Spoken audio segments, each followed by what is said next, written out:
சிங்கம் ஒண்ணுதான் குடும்பத்தோட வாழும்.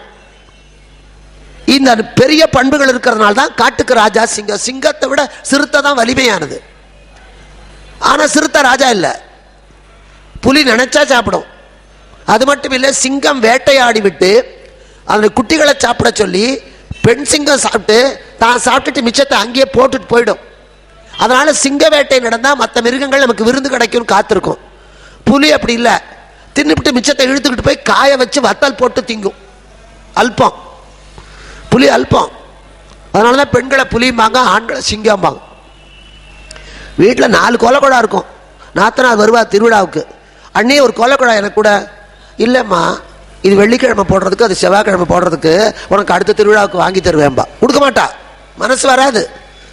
அந்த ஆண் சிங்கம் அவன் 2 பக்கம் பார்க்கும். சிங்கம் தான் இப்படி பார்த்து நடக்கும். மற்ற எல்லா மிருகமும் நேர பார்க்கும், குனிஞ்சு பார்க்கும், நிமிந்து பார்க்கும். ஆனால் சிங்கம் மட்டும்தான் 2 பக்கம் பார்க்கும்.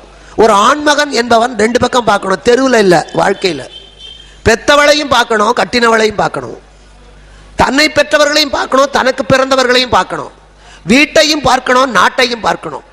இப்படி 2 பக்கத்திலேயும் பார்வை செலுத்தக்கூடிய, நல்லது கெட்டது 2ஐயும் பார்க்கக்கூடியவனுக்கு பேர் தான் ஆண் சிங்கம். அப்படி இல்லைன்னா அது அசிங்கம்.